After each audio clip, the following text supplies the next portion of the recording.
Video में हम ग्राम विकास भारतीय संदर्भ में एवं ग्राम्य विकास कार्यक्रम एवं प्रबंधन पर चर्चा करेंगे, जो कि हमारे लेखपाल परीक्षा के लिए महत्वपूर्ण है। तो ये शुरू करते हैं। देखिए, स्वतंत्रता के पश्चात भारत में नियोजन का महत्वपूर्ण उद्देश्य ग्राम्य विकास रहा है। ग्राम्य विकास में सरकार का दखल आवश्यक इस आधार पर माना जाता है कि बढ़ते हुए शहरीकरण के बावजूद आबादी का अधिकतर भाग गांवों में निवास करता है। ग्राम विकास प्राकृतिक भौतिक मानवीय संसाधनों का उपयोग, सुरक्षा और संवर्धन है। इसकी आवश्यकता मानव जीवन की परिस्थितियों में लंबे समय तक सुधार लाने के लिए है। इसमें ग्रामीण क्षेत्र में पर्यावरण को बरकरार और सुरक्षित रखते हुए नौकरी तथा आय के अवसरों का प्रावधान भी सम्मिलित है। ठीक है। भारत की स्वतंत्रता के समय ग्राम विकास की आवश्यकता। स्वतंत्रता के समय भारत की अर्थव्यवस्था कृषि आधारित थी। जनसंख्या का लगभग 85% कुल जनसंख्या का लगभग 85% लोग जो है ग्रामीण क्षेत्र में रहते थे, जो अपनी आजीविका कृषि तथा अन्य कार्यों से चलाते थे। 20वीं सदी के प्रारंभ के पूर्वार्ध के वर्षों में कृषि का विकास दर केवल 0.3% रहा। निरक्षरता 84% तक रही। मलेरिया, हैजा, चेचक जैसी बीमारियों का सामना करने में जन स्वास्थ्य सुविधाएं कम थी। 1947 में लगभग 27% मृत्यु दर लगभग 27 प्रति 1000 थी। मुख्य रूप से लोग कृषि पर आश्रित थे। फिर भी जो है उपनिवेशक सरकार ने निर्यात की जाने वाली फसलों जैसे कपास हो गया, जूट हो गया, चाय को छोड़कर सिंचाई सुविधाओं पर विशेष ध्यान नहीं दिया। रेल प्रणाली का निर्माण बंदरगाह, उत्पादन केंद्रों और बाजारों को जोड़ने के लिए किया गया। शिल्प क्षेत्र में अंग्रेजों के शासन के दौरान इस पर बुरा प्रभाव पड़ा। औद्योगिकीकरण का आधार बहुत ही संकीर्ण था। कुछ शहरों तथा राज्यों तक सीमित रहा। ग्रामीण क्षेत्रों में बहुत ही कम जुड़ा था। भारत में कृषक वर्ग, ठीक है। तो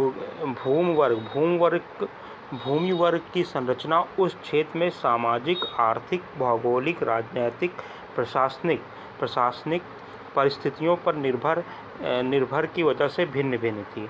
ठीक है, चलिए आगे देखते हैं। भूमि नियंत्रण की प्रकृति। भूमि के उपयोग एक जगह से दूसरी जगह या एक जगह से भिन्न हो सकते हैं, जो उस क्षेत्र में उत्पादकता पर निर्भर होता है, जिसके कारण ज़्यादातर मृदा के प्रकार, उस पर उपलब्धता, उन्नत कृषि, विभिन्न विधियों को अपनाने, दूरसंचार का विकास, बाजार की ताकत का समेकन, राजनैतिक प्रशासनिक व्यवस्था आदि है। ठीक है, आगे देखते हैं। कृषक वर्ग सामंतवादी कृषक वर्ग जो कि सामंतवादी कृषक प्रणाली उसमें व्याप्त थी।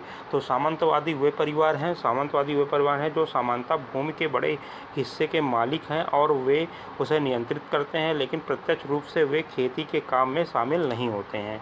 वे अपनी भूमि काश्तकार को खेती करने के लिए पट्टे पर देते हैं। भूमि से उनकी आय का मूल स्रोत काश्तकारों द्वारा लिया गया किराया है।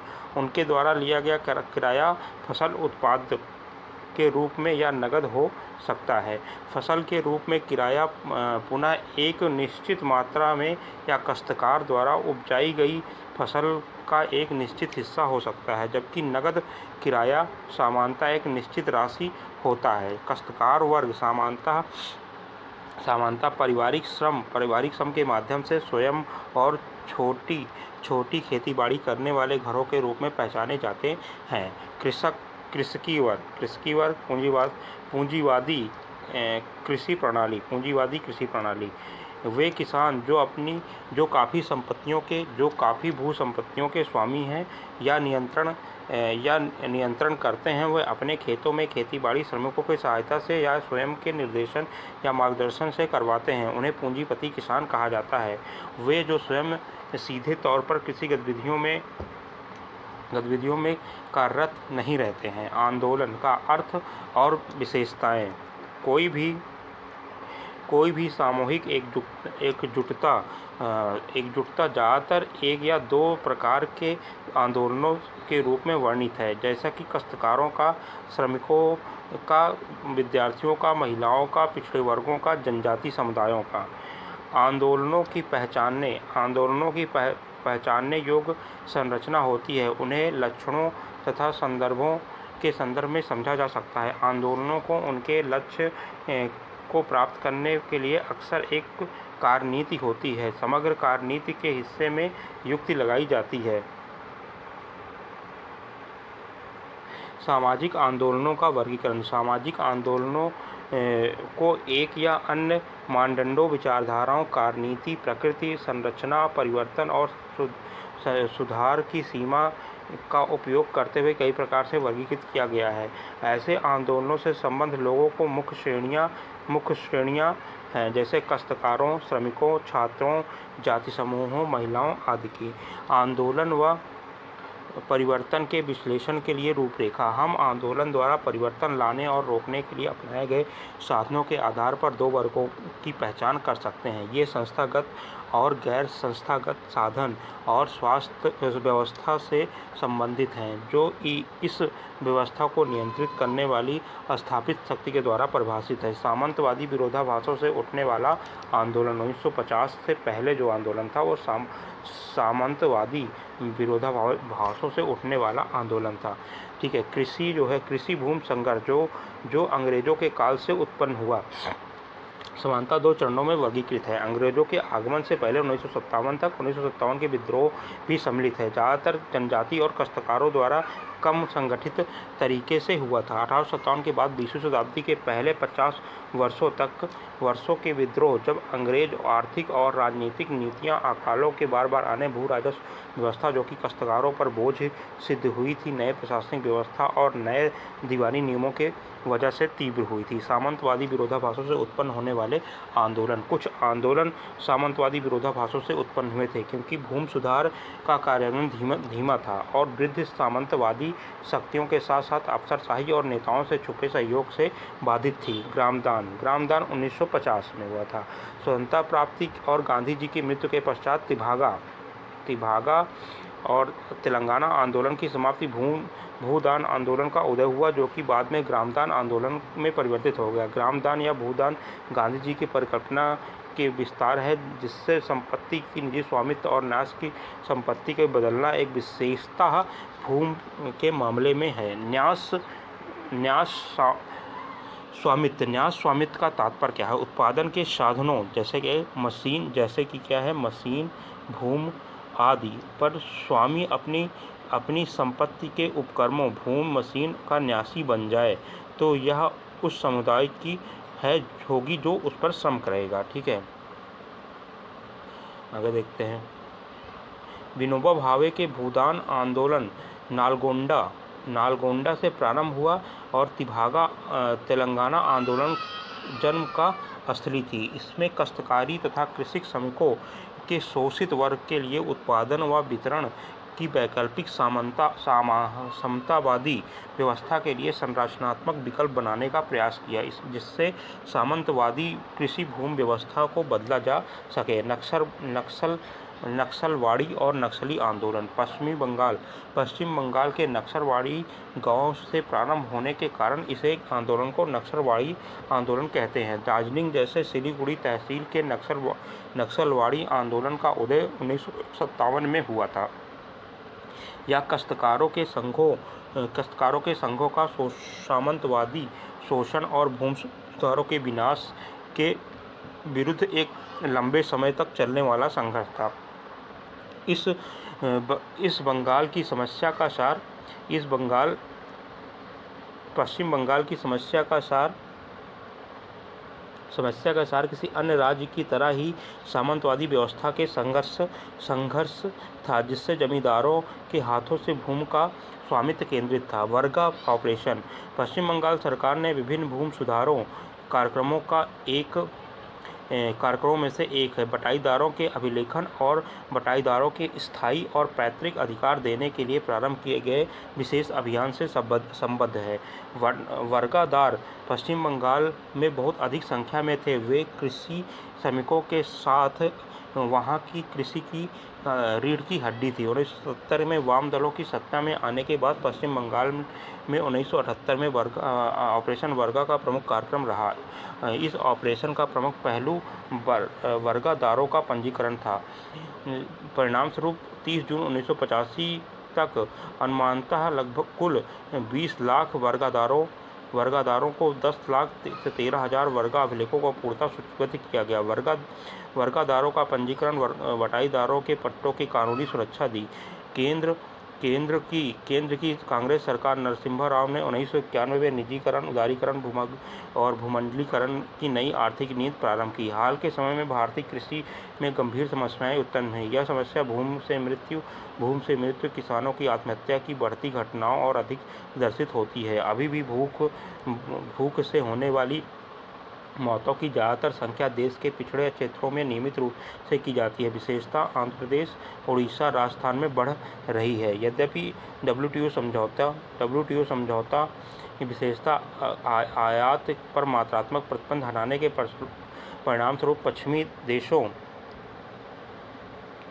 ने निगमित किसानों से मिलने वाले भारी अनुदानों के वजह से होने वाली असमान प्रतिस्पर्धा ने इस समस्या को और बढ़ा दिया है। KISS उत्तर प्रदेश के फैजापुर वर्तमान में अयोध्या नई कृषि नीति के विरोध में 2001 में काश्तकारों का एक सम्मेलन आयोजित किया गया। इसके बाद लुटेरा भगाओ कृषि बचाओ अभियान शुरू किया गया, जिसमें WTO के विरोध में स्वतंत्रता के चार्टर पर बहुत अधिक लोगों ने हस्ताक्षर एकत्रित किए थे। सितंबर 2021 में ऋणों से स्वतंत्रता का एक प्रभावशाली सम्मेलन पंजाब के मनसा में आयोजित किया गया था। ठीक है।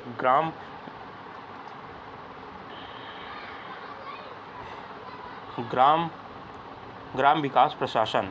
हमारे देश में ग्राम विकास की दिशा आवश्यक रूप से ग्रामीण क्षेत्रों में एकीकृत विकास, ग्रामीण अर्थव्यवस्था और समाज के रूपांतरण तथा आधुनिकीकरण और गरीबी उन्मूलन की ओर होनी चाहिए। इसका उद्देश्य के लिए हमें ग्रामीणों, विशेषकर निर्धन ग्रामीणों के लाभ के लिए विशिष्ट रूप से कार्यक्रम लागू करने के संसाधनों के संगठन व उसके आवंटन की आवश्यकता है। भारत जैसे देशों में बदलाव लाने के इस कार्य को पूरा करने के लिए 3 स्थितियों का होना आवश्यक है। पहली, यदि नौकरशाही को सामाजिक बदलाव का प्रमुख साधन के रूप में सफल होना है तो उसे अपने विचारों, अभिवृत्तियों, मूल्यों और अपनी दिशा और प्रवृत्तियों को बदलना होगा। दूसरी, नौकरशाही संगठन के ढांचे को उचित रूप से विकेंद्रित होना चाहिए, कठोर प्रक्रियाओं से मुक्त होना चाहिए और लोगों के निर्णय के निर्माण में शामिल होना चाहिए। तीसरी, प्रशासनिक कार्य व्यापक रूप से राजनीतिक नेताओं के समर्थन और सहयोग से प्रभावित होते हैं। इसलिए यह अनिवार्य हो जाता है कि अधिकारीगण और राजनीतिक नेता अपनी पूरक भूमिकाओं को नए सिरे से समझें और उस पर अनुसार कार्य विषयक प्रबंध बनाएं। ठीक है। प्रशासनिक तंत्र। औपनिवेशिक शासकों से विरासत से प्राप्त प्रशासन व्यवस्था ढांचे को प्रमुख रूप से ग्राम विकास के कार्यों और उसकी जिम्मेदारियां सौंपी गई हैं। राजस्व और सामान्य प्रशासनिक संगठन और ढांचे को ग्राम विकास के कार्यों के लिए सक्रिय किया है। 1852 में सामुदायिक विकास कार्यक्रम पहली बार बड़े पैमाने पर सीधे फील्ड स्तर पर विकास प्रशासन गठित करने का प्रयास किया है। इसके अंतर्गत होने वाली विभिन्न योजनाओं को लागू करने के लिए तकनीकी विशेषज्ञों की नियुक्ति, तकनीकी और मानव शक्ति के प्रशिक्षण को सम्मिलित किया गया है। ठीक है। अधिक अन्न उत्पादन जांच समिति ने 1952 में प्रस्तुत अपनी रिपोर्ट में पहली बार ग्राम विकास की एकीकृत संगठनात्मक ढांचे की आवश्यकता पर जोर दिया है। इस समिति ने राष्ट्र, राज्य, जिला, खंड, गांव के विभिन्न स्तरों पर व्यवस्था के प्रारूप को तैयार किया। इसी ने 100 से 200 गाँवों को लेकर एक विकास खंड के रूप में तालुका की स्थापना की सिफारिश की है और राजस्व प्रभागी अधिकारी स्तर पर खंड विकास अधिकारी के अधीन रहना था। इस रिपोर्ट में यह भी सिफारिश की गई कि जिला स्तर पर विकास संबंधी गतिविधियों को कलेक्टर के अधीन एकीकृत किया जाए और उसकी सहायता के लिए विशेषज्ञ अधिकारी हों। उसमें नीतियों के समन्वय और संयुक्त कार्रवाई को सुगम बनाने हेतु राज्य स्तर पर मुख्यमंत्री की अध्यक्षता में मंत्रिमंडल समिति और गैर सरकारी बोर्ड की सिफारिश की गई है। सामुदायिक विकास कार्यक्रम के अंतर्गत विकास खंडों का सृजन योजना और समेकित ग्राम विकास की बुनियादी इकाई के रूप में किया गया है। जिससे स्व सहायता और जनता की भागीदारी पर विशेष जोर देते हुए कृषि, पशुपालन, ग्रामोद्योग, शिक्षा, स्वास्थ्य, समाज कल्याण आदि को सम्मिलित किया गया है। राष्ट्रीय स्तर पर प्रशासनिक व्यवस्था। ग्राम पुनर्निर्माण मंत्रालय 1979 में किया गया है। 1982 तक ये चलता रहा। 1982 में इसका नाम बदल के ग्राम विकास मंत्रालय कर दिया गया। पहले क्या था? ग्राम पुनर्निर्माण मंत्रालय। 1979 में किया गया था, 82 तक चलता रहा था। फिर 82 में इसका नाम बदल कर क्या कर दिया गया? ग्राम विकास मंत्रालय। 1985 में कृषि और ग्राम विकास मंत्रालय के अधीन ग्राम विकास विभाग बन गया। 19 सितंबर 1985 में मंत्रालय ने एक बार फिर से बदलाव कर कृषि मंत्रालय कर दिया और एक अलग ग्राम विकास विभाग रखा। 1999 से फिर से जो है ग्राम विकास मंत्रालय कहा जाने लगा। ग्राम विकास मंत्रालय एक मंत्रालय है जिसके अंतर्गत 2 विभाग है। कौन सा? एक ग्राम विकास विभाग और पेयजल आपूर्ति विभाग। ठीक है, 2 ग्राम विकास मंत्रालय के अंतर्गत कितने विभाग हैं? तो 2 विभाग हैं। एक कौन सा? एक ग्राम जो है विकास विभाग और पेयजल आपूर्ति विभाग। इन दोनों विभागों का प्रमुख भारत सरकार का सचिव होता है, जिसकी सहायता से विभिन्न स्तर के अधिकारी होते हैं।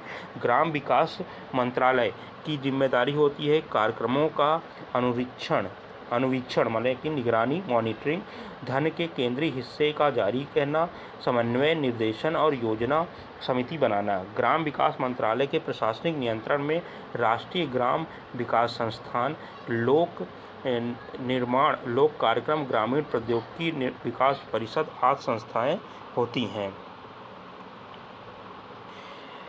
एक राष्ट्रीय ग्राम विकास कोष 1984 की स्थापना 1984 में की गई है, जिसका उद्देश्य था ग्राम विकास परियोजनाओं के लिए धन जुटाना। राज्य स्तर पर प्रशासनिक व्यवस्था। ग्राम विकास कार्यक्रमों का प्रशासन की जिम्मेदारी सीधे राज्य प्रशासन की होती है। लगभग सभी राज्यों में एक अलग ग्राम विकास विभाग होता है, जिसका प्रमुख एक सचिव होता है। उसके ऊपर कृषि एवं ग्राम विकास हेतु विकास आयुक्त होते हैं। राज्य स्तर पर प्रारंभिक चरण पर ये देखते हैं राज्य स्तर पर प्रशासनिक व्यवस्था कैसी होती है, इसकी चर्चा करेंगे हम। चलिए, ग्रामीण विकास कार्यक्रमों में प्रशासन की सीधे जिम्मेदारी राज्य प्रशासन की होती है। लगभग सभी राज्यों में एक अलग ग्राम विकास विभाग होता है, जिसका प्रमुख एक सचिव होता है और उसके ऊपर कृषि एवं ग्राम विकास आयुक्त होते हैं। राज्य स्तर पर प्रारंभिक चरण का विकास आयुक्त का पद था, जो कि विकास समिति की निगरानी में चलने वाले सभी विकास कार्यों का प्रभारी होता है। विकास समिति का अध्यक्ष सामान्यतः मुख्यमंत्री होता है। तो विकास समिति का अध्यक्ष मुख्यतः सामान्यतः कौन होता है? तो मुख्यमंत्री होते हैं। अधिकतर मामलों में योजना विभाग और ग्राम विकास विभाग नीति नियोजन और कार्यान्वयन के लिए जिम्मेदार होता है। मुख्य सचिव कृषि उत्पादक आयुक्त प्रधान सचिव की अध्यक्षता वाली समन्वय समिति योजना की समीक्षा, स्वीकृति, समन्वय, निगरानी और मूल्यांकन का काम करती है। जिला स्तर पर प्रशासनिक व्यवस्था। ठीक है, सामुदायिक विकास कार्यक्रम शुरू किया गया था 1952 में। तो जिला कलेक्टर को जिले के सामुदायिक विकास प्रशासन का प्रमुख बनाया गया है। किसका प्रमुख बनाया गया है? जिला कलेक्टर को सामुदायिक विकास प्रशासन का प्रमुख बनाया गया है। कलेक्टर जिले में योजनाओं का समन्वय करता है और जिला योजना समिति की अध्यक्षता करता है। जिला योजना समिति की अध्यक्षता कौन करता है? तो डीएम, जो कलेक्टर होता है, वो करता है। इस समिति में सरकारी और गैर सरकारी सदस्य होते हैं। इनकी सहायता से एक जिला योजना अधिकारी करता है। 1969 में छोटे किसानों को ऋण सहायता और तकनीकी मार्गदर्शन देने के उद्देश्य से राष्ट्रीय रिजर्व बैंक ने अखिल भारतीय ग्रामीण ऋण समीक्षा समिति, ठीक है, की नियुक्ति की थी। किसने की थी? ये किया था जो है भारतीय रिजर्व बैंक ने अखिल भारतीय ग्रामीण ऋण समीक्षा समिति की नियुक्ति की थी, जिसकी सिफारिश लघु किसान विकास एजेंसियों तथा सीमांत किसान और खेतिहर मजदूर विकास एजेंसियों द्वारा गठन किया गया है। ठीक है। सोसाइटी पंजीकरण अधिनियम 1860 सोसाइटी पंजीकरण अधिनियम 1860 के अंतर्गत पंजीकृत जिला स्तर की शासी एजेंसियां अध्यक्षता जो है जिला कलेक्टर करता है की स्थापना की गई है, जिसका काम FSDA या MFAL को लागू करना है। ठीक है। सूखा प्रवण क्षेत्र कार्यक्रम DPAP या मरुस्थल विकास कार्यक्रम 1970 के दशक में शुरू किया गया है। मरुस्थल विकास कार्यक्रम या सूखा प्रवण क्षेत्र कार्यक्रम 1970 के दशक में शुरू किया गया है। खंड और ग्राम के स्तरों पर प्रशासनिक व्यवस्था। सामुदायिक विकास कार्यक्रम के अंतर्गत विकास खंडों का निर्माण किया गया है। 1952 में जो सामुदायिक विकास कार्यक्रम था उसके अंतर्गत प्रत्येक जिले में विकास खंडों का निर्माण किया गया है। निर्माण योजना और समेकित ग्राम विकास बुनियादी इकाई के रूप में किया गया है। इसमें कृषि और संबद्ध गतिविधियां जैसे शिक्षा, स्वास्थ्य, समाज कल्याण आदि शामिल था। ठीक है, आइए आगे देखते हैं। खंड प्रशासन खंड स्तर पर अधिकारी, जो खंड विकास अधिकारी जिसे वीडियो कहते हैं, पीसीएस थ्रू इसकी के द्वारा इसका सिलेक्शन किया जाता है, को रखा गया है। भारत सरकार में सामुदायिक विकास परियोजनाओं और राष्ट्रीय विस्तार सेवाओं की समीक्षा के लिए 1957 में बलवंत राय मेहता की समिति की नियुक्ति की गई। इस दल ने सुझाव दिया कि जिला स्तर, मध्य में खंड स्तर और नीचे ग्राम स्तर से लेते हुए परस्पर संबद्ध त्रिस्तरीय ढांचे के खंड के बुनियादी इकाई की सत्ता को विकेंद्रीकरण किया जाए। खंड स्तर के विकास के कार्यों की समीक्षा बीडीओ की अध्यक्षता में ग्राम स्तरीय कर्मचारियों और अन्य खंड कर्मचारियों की बैठक में पाक्षिक आधार पर की जाती है। खंड के सभी कार्यकलापों की समीक्षा भी उसके प्रधानों की अध्यक्षता में पंचायत समिति और आम समिति तिमाही बैठक, ठीक है, तिमाही बैठक में की जाती है। बीडीओ सदस्य सचिव की हैसियत से उपस्थित रहता है। ठीक है। देखिए, जो खंड के सभी क्रियाकलाप की समीक्षा है वो उसके प्रधान जो प्रमुख होते हैं खंड के, उनको वो जो है खंड पंचायत समिति के वो होते हैं, अध्यक्ष होते हैं। ठीक है। उनकी अध्यक्षता में तिमाही बैठक आयोजित की जाएगी, जिसमें जो है वीडियो जो है उपस्थित रहेगा। ऋण या क्रेडिट आपूर्ति समन्वय बैठक समीक्षा में एक खंड स्तरीय समन्वय समिति होती है, जिसकी बैठक एक नियत तारीख में मनाने में एक बार होती है। पंचायत समिति का प्रधान इसका अध्यक्ष होता है। किसका? खंड स्तरीय समन्वय समिति का। अब आइए देख लेते हैं आगे क्या है। आगे है, एक मिनट, रंग चेंज कर दिया जाए ना।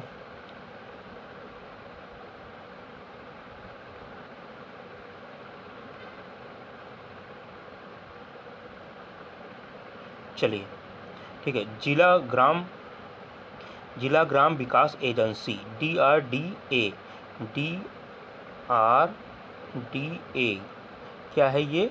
जिला ग्राम विकास एजेंसी का सृजन ग्राम विकास मंत्रालय ने सिफारिश की कि जिला स्तर पर नियोजन और कार्यान्वयन एजेंसी की भूमिका जिला ग्राम विकास एजेंसी को निभानी चाहिए। क्या है, ग्राम विकास मंत्रालय ने यह सिफारिश किया था कि जिला स्तर पर जो नियोजन और कार्यान्वयन एजेंसी की भूमिका है वो जिला ग्राम विकास एजेंसी DRDA को निभानी चाहिए। इसकी अध्यक्षता कलेक्टर, उपायुक्त या जिला मजिस्ट्रेट हो सकता है। ठीक है, जिला ग्राम विकास एजेंसियों का गठन स्वायत्तशासी एजेंसियों के रूप में छठी योजना में प्रारंभ किया गया, जब देश के सभी खंडों में IRDP और NREP की शुरुआत की गई थी। जिले में कार्यक्रमों के नियोजन, कार्यान्वयन और निगरानी तथा मूल्यांकन का प्रभारी जिला विकास एजेंसी होता है। DRDA की अध्यक्ष को एजेंसी की सहायता के लिए एक कार्यकारिणी समिति का गठन का अधिकार होता है। समिति में सदस्य की हैसियत से जिला स्तर के अधिकारी होते हैं। ग्राम विकास मंत्रालय ने जिला कलेक्टर की अध्यक्षता में एक जिला विकास समिति का गठन किया गया है। किसका गठन किया है? जिला विकास समिति, जिसकी अध्यक्षता कौन करता है? कलेक्टर का सुझाव दिया था। इसका मुख्य कार्य था जिला स्तर पर सभी विभागों, खादी ग्रामोद्योग बोर्ड, जिला उद्योग केंद्र और बैंक, अन्य एजेंसियों के काम में तालमेल करना है। यह समिति जिले में चल रही विभिन्न कार्यक्रमों की कार्यप्रणाली की समीक्षा और कार्यक्रमों के कार्यान्वयन तथा प्रशासन संबंधी दैनिक समस्याओं का निपटारा भी करती है। ठीक है, आगे देख लेते हैं। जिला योजना समिति DPS क्या है? 74वें संविधान संशोधन अधिनियम में अनुच्छेद 243 ZD के तहत प्रत्येक जिले में एक जिला योजना समिति का गठन का दायित्व राज्य सरकार को सौंपा गया है। इसका काम ग्रामीण क्षेत्रों में पंचायती राज संस्थाओं और शहरी क्षेत्रों में शहरी नागरिक और विकास निकायों के बीच प्रभावी समन्वय के माध्यम से शहरी और ग्रामीण दोनों क्षेत्रों में लागू होने वाली मिलीजुली योजना तैयार करे। जिला परिषद का अध्यक्ष जिला योजना समिति का अध्यक्ष होता है। जिला परिषद का जो अध्यक्ष होता है वो जिला योजना समिति का अध्यक्ष होता है। पंचायती राज संस्थाओं के तीसरे स्तर पर ग्राम पंचायत को यह जिम्मेदारी सौंपी गई है कि वह विकास योजनाओं की पहचान करे, उसकी प्राथमिकता तय करे तथा उसके अनुसार ग्राम सभा की स्वीकृति से उसका कार्य योजना तैयार करे। ठीक है, लोक कार्यक्रम और ग्राम प्रौद्योगिकी विकास परिषद कपाट। ठीक है, कपाट हाल के वर्षों में गैर सरकारी संगठनों ने ग्रामीण क्षेत्रों में विकास कार्यक्रमों को लागू करने की पहल की है। कई मामलों में इसके लिए उन्हें सरकारी सहायता अनुदान भी प्राप्त होती है। ग्राम विकास में स्वैच्छिक कार्यों को बढ़ावा देने के लिए 1986 में पूर्ववर्ती people action democratic development India और council of advancement for the rural technology CART को मिलाकर नोडल एजेंसी लोक कार्यक्रम एवं ग्रामीण विकास प्रौद्योगिकी विकास परिषद कारपट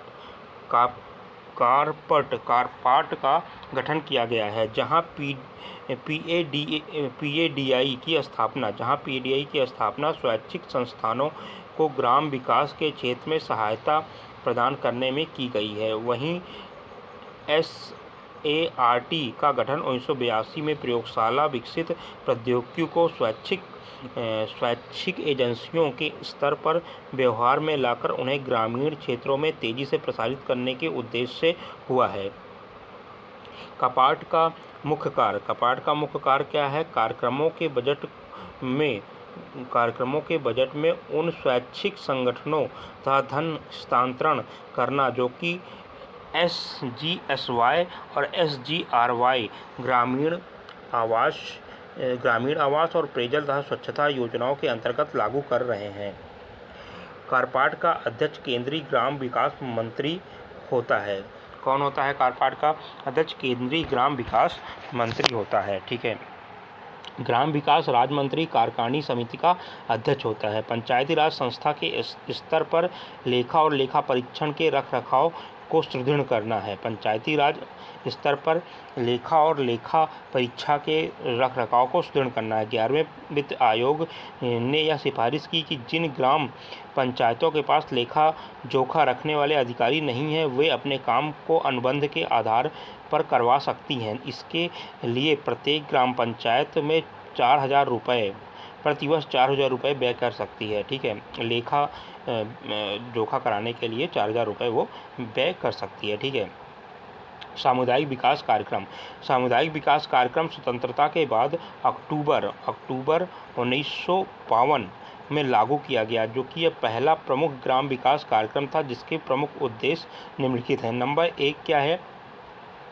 ग्रामीण क्षेत्रों में भौतिक मानवीय संसाधन को संपूर्ण ग्राम विकास को सुनिश्चित करना के विकास के लिए सुनिश्चित करना, स्थानीय नेतृत्व और स्वास्थ्य संस्थानों का विकास करना, खाद्य और कृषि उत्पादों में तीव्र वृद्धि के माध्यम से ग्रामीण लोगों के जीवन स्तर को ऊपर उठाना, लोगों की मानसिक सोच में परिवर्तन करना तथा उसे उच्च मानकों को प्राप्त करने के लिए प्रेरित करना।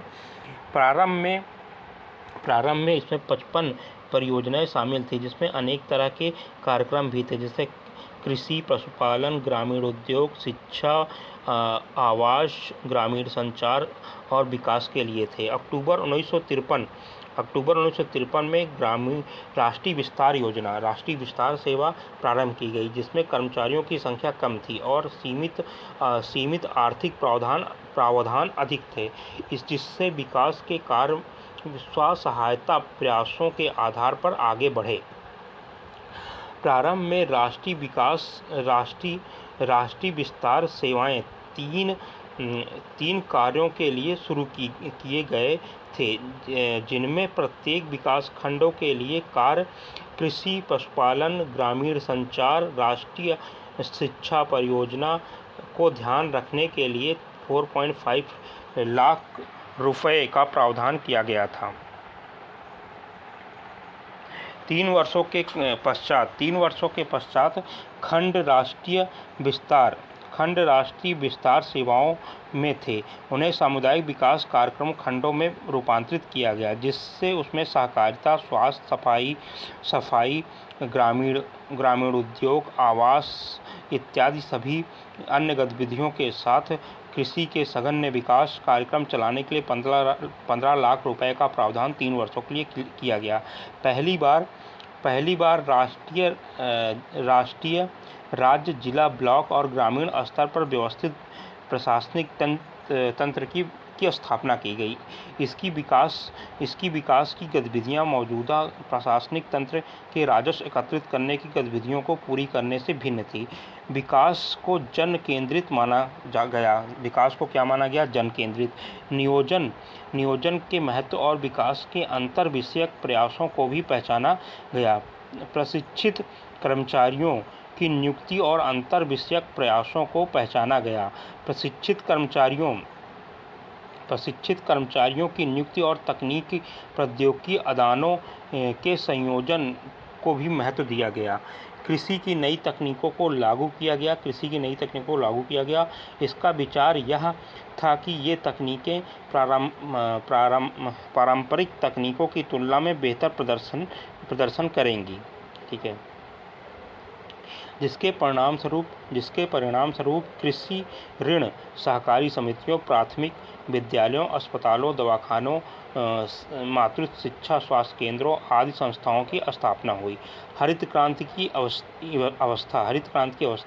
हरित क्रांति भारत में कृषि उत्पाद और उत्पादकता में तीव्र वृद्धि लाकर भारत को खाद्यान्न क्षेत्र में आत्मनिर्भर बनाने हेतु अनेक कार्यक्रमों का समुच्चय है। ठीक है, यूएसए के वैज्ञानिक नॉर्मन बोरलॉग ने बीजों के अनुसंधान कर अधिक उत्पादकता वाले बीज हाई यील्ड वैरायटी की खोज की। इन बीजों को उचित सुविधा और संरक्षण मिलने से इनसे अधिक मात्रा में उत्पादन प्राप्त किया गया। इसी कारण बोरलॉग को हरित क्रांति का जनक कहा जाता है। ठीक है, भारत में हरित क्रांति के जनक माने जाने वाले एस स्वामीनाथन मैक्सिको की पद्धति को भारत में अपनाने पर बल दिया तथा भारतीय कृषि को आत्मनिर्भर बनाने पर आत्मनिर्भर बनाने की नींव रखी। प्रायोगिक तौर पर 1960-61 में गहन कृषि जिला कार्यक्रम के तौर पर इसे अपनाया गया और 1966 में इसे पूरे जिले में देश में लागू कर दिया गया। 1960-61 में गहन कृषि जिला कार्यक्रम 1960-61 में गहन कृषि जिला कार्यक्रम के तहत इसे अपनाया गया और 1966 में इसे पूरे देश में लागू कर दिया गया। द्वितीय पंचवर्षीय योजना 1955 से 61 के अंत में जो है कृषि उत्पादन में ठहराव और खाद्यान्न की कमी में से पहचाना जाता था। फोर्ड फाउंडेशन टीम 1959 की रिपोर्ट, जिसका शीर्षक भारत में खाद्यान्न समस्या और उसके निराकरण के लिए उठाए गए कदम, कृषि क्षेत्र में पुनर्गठन की आवश्यकता की रूपरेखा प्रस्तुत की है। रिपोर्ट में यह भी संस्तुति की गई कि कृषि उत्पादकता को बढ़ाने के लिए जिले से चुनी गई प्रगतिशील किसानों को एक बेहतर तरीके से सुविधाएं प्रदान करनी चाहिए, जिससे उत्पादन में तत्काल उल्लेखनीय वृद्धि हो। तृतीय पंचवर्षीय योजना 1961 से 1966 में ग्राम विकास के तरीकों में नई दिशा मिली और कृषि उत्पादन को बहुत महत्व दिया गया। इसी वजह से कृषि विकास में प्रौद्योगिकी आरंभ हुआ और सघन कृषि विकास कार्यक्रम अधिक उपज किस्मों के कार्यक्रम शुरू किए गए। सघन कृषि विकास कार्यक्रम वर्ष 1961 में सघन कृषि क्षेत्र कार्यक्रम और वर्ष 1964 में प्रयोग के आधार पर लागू किए गए। सघन कृषि विकास कार्यक्रम को 3 चयनित जिलों में शुरू किया गया। बाद में इसे 15 राज्यों के 16 जिलों में विस्तारित किया गया।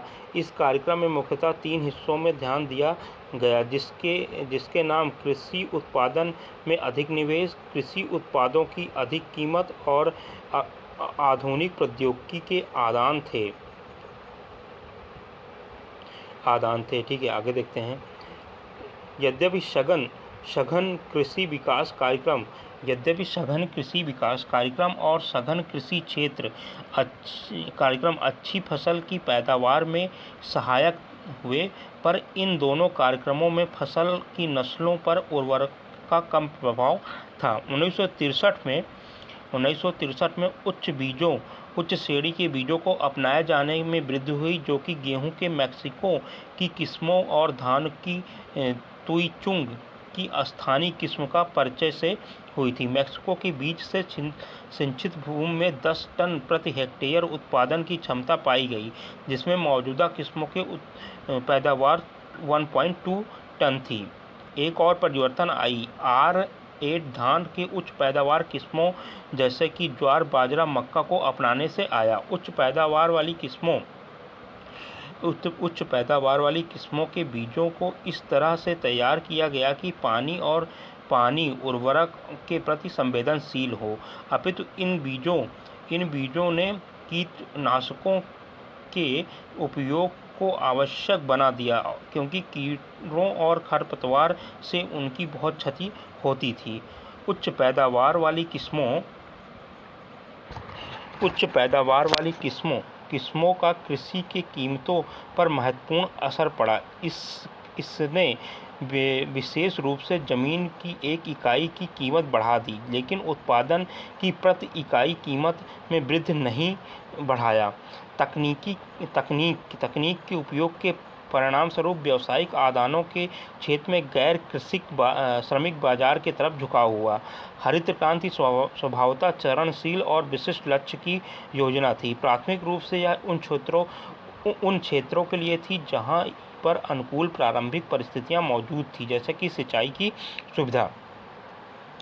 इसके अतिरिक्त गेहूं के संरक्षण की तकनीक भारतीय परिस्थिति में चावल तथा अन्य खाद्यान्न की तुलना में सफलतापूर्वक अपनाई गई। यह योजना प्रारंभिक अवस्था में संपन्न किसानों के लिए थी, जो कि नई तकनीकी में निवेश करने में सक्षम थे। इसने बड़े किसानों के यांत्रिकरण के लिए प्रोत्साहित किया, जिससे ट्रैक्टर और संयुक्त हार्वेस्टर के उपयोग शामिल था। नई तकनीकी के उपयोग से श्रमिकों में वृद्धि और श्रमिकों के पलायन दोनों हुए। पंजाब हरियाणा में श्रमिकों की मौसमी मांग में वृद्धि और आपूर्ति देश के मध्य और पूर्वी भाग के श्रमिकों के पलायन से हुई। हरित क्रांति के असमान वितरण के फलस्वरूप देश के कुछ हिस्से जैसे पंजाब हरियाणा पश्चिमी उत्तर प्रदेश में विपणन योग्य अतिरिक्त खाद्यान्न में वृद्धि दर्ज की गई। ठीक है, आगे देखते हैं। विपणन योग्य अतिरिक्त खाद्यान्न उत्पाद मूल्य निर्धारण नीति की वजह से ही संभव हुआ, जिसे इस तरह से तैयार किया गया था कि किसान अपने उत्पादों को बाजार में बेचने के लिए आकर्षित हों। उसी तरह उच्च पैदावार वाली किस्मों के लिए आवश्यक आदानों जैसे उर्वरक, बीज, कीटनाशक, ठीक है, डीजल, ट्यूबवेल या ट्रैक्टर के लिए पर रियायत दी गई, जिससे किसानों ने इन आदानों का उपयोग के लिए प्रोत्साहित हों। हरित क्रांति प्रारंभिक रूप से गेहूं तक सीमित थी, बाद में इसे चावल तक विस्तारित किया गया। चूँकि हरित क्रांति पैमाने के प्रति उदासीन थी, यह संसाधनों के प्रति उदासीन नहीं थी। संपन्न किसान जिसके पास बेहतर आदान जैसे सिंचाई और उर्वरक, कीटनाशक इत्यादि खरीदने की क्षमता थी, छोटे या सीमांत किसानों की तुलना में उच्च पैदावार वाली किस्मों को अपनाकर अधिक लाभान्वित हुए। अब क्षेत्र विकास और ग्रामीण क्षेत्र विकास या गरीब किसानों के लिए विशेष कार्यक्रम। ठीक है, क्षेत्र विकास या ग्रामीण किसानों के लिए विशेष कार्यक्रम। ठीक है, आइए देखते हैं ये क्या है। तो देखिए, वर्तमान में भारत के पास विश्व के भौगोलिक क्षेत्रफल का लगभग 2.4% भाग है, लेकिन विश्व की जनसंख्या का 17.5% भाग को सहारा देता है। भारत में विश्व के चारागाहों का 0.5% हिस्सा है, जिसके पास विश्व का 18% से अधिक दुधारू पशु हैं। ठीक है, सूखा प्रवण कार्यक्रम DPAP सूखा प्रवण क्षेत्र कार्यक्रम 1973-74 में प्रारंभ किया गया। यह ऐसा पहला कार्यक्रम था जिसका उद्देश्य सूखा प्रभावित क्षेत्र में भूमि की नमी को संरक्षित करना था। इस कार्यक्रम को फसल उत्पादन, खाद्यान्न संचय और भूमि उत्पादकता पर सूखे से पड़ने वाले दुष्प्रभाव से लड़ने के लिए तैयार किया गया था। इस कार्यक्रम का प्राथमिक उद्देश्य सकल राष्ट्रीय आर्थिक विकास को प्रोत्साहित करना तथा ग्रामीण जनसंख्या के पिछड़े और अशोषित वर्ग को मुख्यधारा में शामिल करना था। मरुभूमि विकास कार्यक्रम DDP 1978 में प्रारंभ किया गया। इसका उद्देश्य पारिस्थितिकीय संतुलन को ठीक करने और भूमि तथा जल का संरक्षण करना था। इससे रेगिस्तान बनाने की प्रक्रिया के नियोजन के माध्यम से मिटाना था। समन्वित परती ग्राम भूमि विकास कार्यक्रम 1989-90, 1989 और 1990 में समन्वित परती भूमि विकास कार्यक्रम में सरकारी खराब भूमि और साधारण संपत्ति स्कीम को विकसित करने के लिए प्रारंभ किया गया था, जो कि ग्रामीण सूक्ष्म जल भंडारण योजना पर आधारित था। ठीक है, आइए आगे देखते हैं।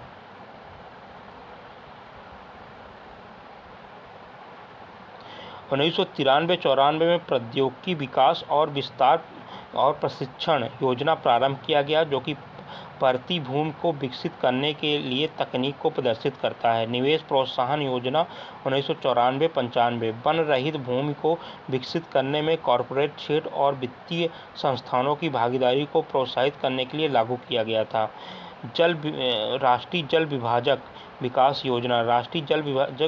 योजना जो है को वर्षा पोषित क्षेत्रों के लिए थी, जो कि 1990-91 में प्रारंभ किया गया था। इसके दो उद्देश्य वर्षा पोषित क्षेत्रों में कृषि उत्पादन में सुधार करना और पारिस्थितिकीय संतुलन को ठीक करना था।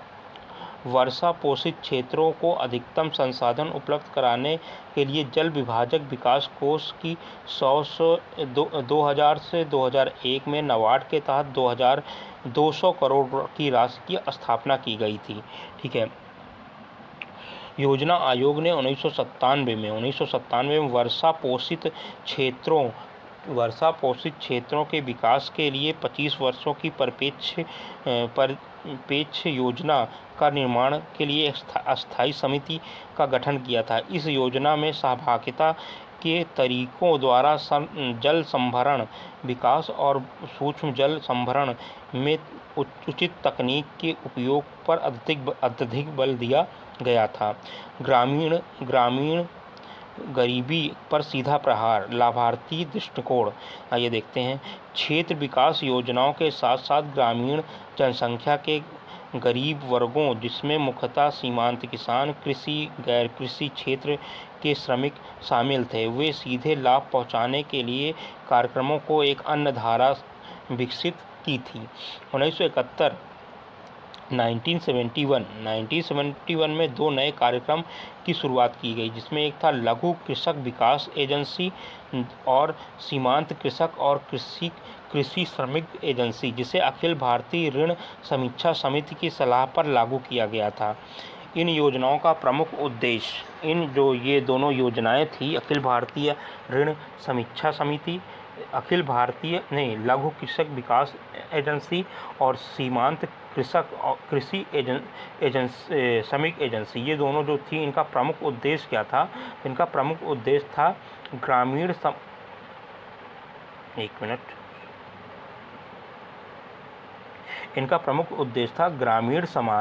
ग्रामीण समाज के संख्यात्मक रूप से बड़े और आर्थिक रूप से गरीब वर्गों को लाभ पहुंचाना था।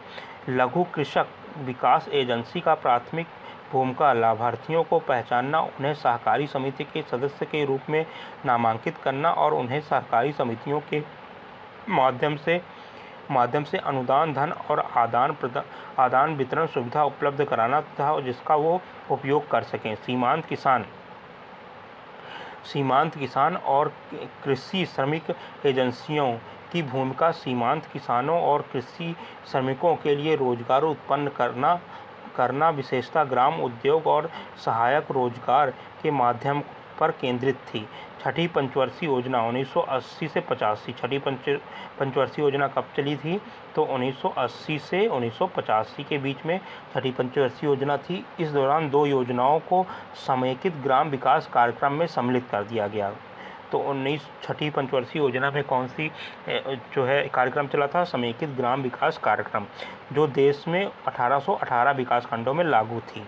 ठीक है, आगे देखते हैं। चुने हुए विकास खंडों को समेकित ग्राम विकास कार्यक्रम 1978-79 में लागू किया गया। ठीक है, लागू किया गया। यह कार्यक्रम 2 अक्टूबर 1990 को सर्वसुलभ कराया गया था। इस कार्यक्रम का मुख्य उद्देश्य पहचाने गए गरीबी रेखा से नीचे के परिवारों को स्वरोजगार के अवसर उत्पन्न कराने के लिए अनुदान संपदा खरीदने के लिए बैंकों से धन सहायता के रूप में उपलब्ध कराना था। स्वरोजगार के लिए ग्रामीण युवाओं के प्रशिक्षण, ट्राइसेम, ग्रामीण क्षेत्रों में महिलाओं और बच्चों का विकास, ड्वाक्रा, ठीक है, ग्रामीण शिल्पकारों को बेहतर और औजार उपलब्ध कराना, सित्रा, ठीक है, गंगा कल्याण योजना GKY, ग्रामीण जनसंख्या की विशिष्ट आवश्यकताओं का ख्याल रखने के लिए समेकित ग्राम विकास कार्यक्रम के विशेष कार्यक्रमों के रूप में लागू किया गया।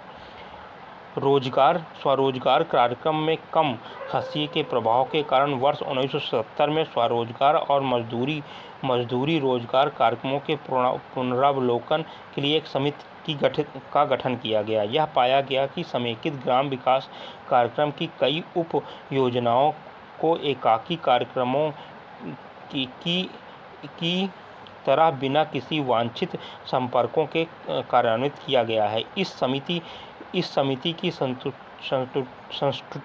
संस्तुति पर समेकित ग्राम विकास कार्यक्रम और संबद्ध कार्यक्रम, जिसमें गंगा कल्याण योजना शामिल थी, जिसे मिलाकर 1999 में आरंभ किया गया। 1999 में कौन सी योजना आरंभ की गई? तो 1999 में स्वर्ण जयंती स्वरोजगार योजना कब शुरू की गई? 1999 में। ठीक है। अब स्वर्ण जयंती स्वरोजगार योजना एक पूर्ण योजना के रूप में जो सूक्ष्म निकायों को प्रोत्साहित करने, ग्रामीण गरीबों को स्व सहायता समूहों के रूप में क्षमता निर्माण गतिविधियों और समूहों का चयन, आधारभूत संरचनाओं का सहयोग, तकनीकी ऋण और विपणन तकनीकी संपर्कों का इस कार्यक्रम के आवश्यक अवयवों के रूप में निर्माण किया गया। स्वर्ण जयंती ग्राम स्वरोजगार योजना की आवश्यकता और गतिविधियां समूहों के महत्व के पहचान करने, कमजोर वर्गों, महिलाओं, अनुसूचित जातियों, जनजातियों की सुरक्षा के उपाय को शामिल किया गया। इस कार्यक्रम में अनुसूचित जाति जनजाति को 50% लाभ सुनिश्चित किया गया है। समान वर्ग के व्यक्तिगत लाभार्थियों के लिए अनुपूर्ति योजना लागत की 30%, जो कि अधिकतम 7500 रुपये हो सकती है, और अनुसूचित जाति जनजाति मामले में यह परियोजना की लागत 50% है, जो कि अधिकतम 10,000 रुपये हो सकती है और अधिकतम सीमा 1.25 लाख होगी। समान वर्ग के व्यक्तिगत लाभार्थियों के लिए अनुपूर्ति योजना लागत कीमत है उसका 30%, जो कि अधिकतम 7500 रुपये हो सकती है। अनुसूचित जाति और जनजाति के मामले में यह योजना की लागत 50%, जो कि अधिकतम 10,000 रुपये हो सकती है। ठीक है, और जिसकी अधिकतम सीमा 1.5 लाख रुपये हो सकती है। ठीक है, अब आगे देखते हैं मजदूरी रोजगार कार्यक्रम। ठीक है, मजदूरी रोजगार कार्यक्रम गरीबी निवारण कार्यक्रम का एक महत्वपूर्ण अवयव है। ठीक है, जिसका लक्ष्य कृषि के मौसम के बाद खाली समय में और बाढ़ तथा सूखे अन्य प्राकृतिक आपदाओं के समय में भी रोजगार के अवसर उपलब्ध कराना है। ठीक है, इन कार्यक्रमों से ग्रामीण आधारभूत संरचनाओं के निर्माण से आर्थिक गतिविधि के सहयोग और मजदूरी करने वाले श्रमिकों की अतिरिक्त मांग उत्पन्न होती है। राष्ट्रीय ग्रामीण रोजगार कार्यक्रम तथा ग्रामीण भूमिहीन रोजगार गारंटी कार्यक्रम 6वीं 7वीं पंचवर्षीय योजना में प्रारंभ किया गया था। इन दोनों कार्यक्रमों को अप्रैल 1989 में जवाहर रोजगार योजना को मिला दिया गया। जवाहर रोजगार योजना 1989 में शुरू किया गया था। जवाहर रोजगार योजना जो है बेरोजगारों को कम रोजगार वाले ग्रामीणों के लिए अर्थपूर्ण रोजगार अवसर उत्पन्न करने के लिए आर्थिक ढांचे और सामुदायिक तथा सामाजिक संप्रदा उत्पन्न करने के लिए प्रारंभ किया गया था। प्रारंभ में जवाहर रोजगार योजना के अंतर्गत इंदिरा आवास योजना, 10 लाख कुओं की स्कीम भी शामिल की गई थी। इन दोनों स्कीम को वर्ष 1996 में 2 स्वतंत्र स्कीम बना दिया गया। ठीक है, जवाहर रोजगार योजना अपने सहयोगी स्कीमों के साथ रोजगार की उत्पत्ति, वास्तविक मजदूरी में वृद्धि और उपयोगी सामुदायिक संप्रदा में निर्माण के कारण बनी है। इसके कोष का अधिकतम हिस्सा सड़कों और भवनों के निर्माण में खर्च किया गया। समेकित ग्राम विकास कार्यक्रम के विपरीत यह स्वलक्षित कार्यक्रम था, जिसका लक्ष्य जनसंख्या के निचले तबके से था। उत्पन्न रोजगार का 47% लाभ अनुसूचित जाति और जनजाति को हुआ। जवाहर रोजगार योजना एक मुख्य भाग के रूप में 1 अप्रैल 1999 में जवाहर ग्राम समृद्धि योजना का प्रारंभ किया गया। यह ग्रामीण आर्थिक ढांचे के निर्माण का कार्यक्रम था, जिसका द्वितीयक लक्ष्य रोजगार उत्पत्ति थी। सुनिश्चित रोजगार योजना 2 अक्टूबर 1993 में सूखा प्रभावित क्षेत्रों में मुख्यतः जनजाति और पर्वतीय क्षेत्रों में के विकासखंडों में प्रारंभ की गई। इस वर्ष 1997-98 में सभी विकासखंडों में विस्तारित कर दिया गया। ठीक है, इसी के साथ ये लेक्चर समाप्त होता है। धन्यवाद साथियों।